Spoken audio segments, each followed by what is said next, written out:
Welcome to The Explainer. Today we're diving into an absolutely fascinating story about leadership, ambition, and that razor-thin line between a brilliant strategy and a total failure. It's a story of reputation, power, and what happens when a perfect plan smacks right into reality and it all goes down in the super intense world of competitive gaming. This quote pretty much nails the story we're getting into today. You know the type, a classic rise and fall story. We're talking about a leader who became so legendary, he was basically a myth, right up until the moment his biggest project just completely fell apart. So let's start with our main character, a guy named Kyoya. But, just calling him a player doesn't even begin to cover it. The man was a legend. His influence got so huge that it was shaping entire game servers he wasn't even on. They actually call this the echo effect in the source, and it's a wild idea. Think about this. His reputation was so huge that when people were having political talks on totally different servers, the first question they'd ask was, "Hey, is Kyoya involved in this?" He didn't even have to be there. His name was doing all the work for him. And this whole thing, his influence, it hit an all-time high with Server 370. This server was basically a fan-made sequel to his biggest success. I mean, his friends copied his entire playbook. The structure, the names, the way the councils worked, everything. Yeah, his way of doing things, it was the gold standard, period. So you've got this legendary reputation. What's the next move? Of course, you go bigger. So Kyoya jumps back into the driver's seat with this just unbelievably ambitious plan he called Project S400. He wasn't just playing, he was trying to build a perfect balanced server right from the get-go. And honestly, the plan was beautiful. It was just elegant.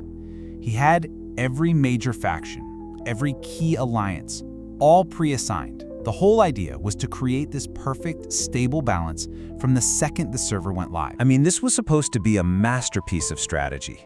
It was all about discipline, all about planning ahead.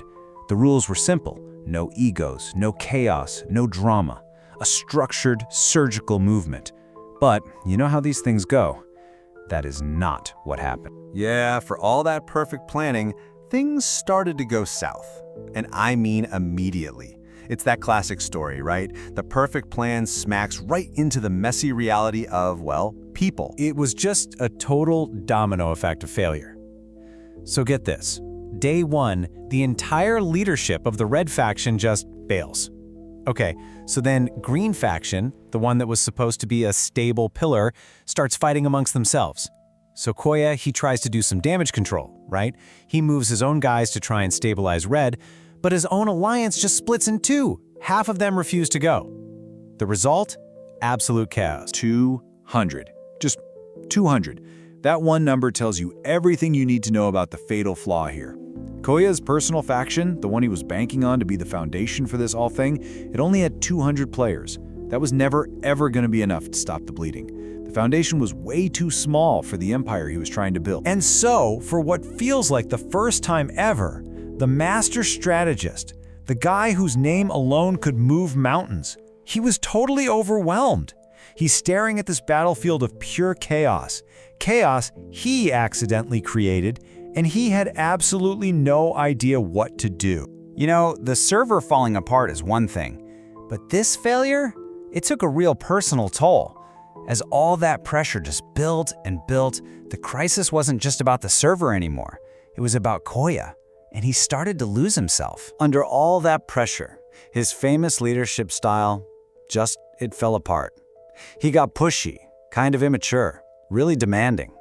This guy, the strategist who built his entire reputation on being careful and diplomatic, he started acting like a dictator, pushing away the exact people he needed on his side. It actually took a good friend, an ally named Yawgmoth, to step in and confront him, to remind him who he really was. And that's when something just clicked. Kyoya remembered who he was. He's the monarch. He's the one playing the chess game, not some pawn getting pushed around on the board. But even with that breakthrough, look, the damage was already done. The server was a total mess. And maybe even worse, his most valuable asset, that legendary reputation, it was in shreds. So let's just look at the wreckage, right? Green's leadership, gone, vanished. an alliance that was supposed to be on their side starts stealing their territory. His own blue faction is hanging on by a thread, and red is just completely broken. And the root of it all? A massive loss of trust, all because of what Kyoya himself did. His name just didn't mean what it used to. And you can hear it in his own words. He says, "Now I'm just thinking what to do to help my sorry situation." You hear that? The ego's gone.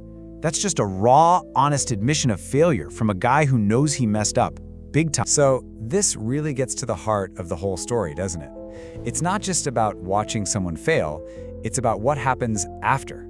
How does any leader, really, in any situation, figure out how to move on after a total disaster? And so, we're right back where we started, with that powerful chess metaphor.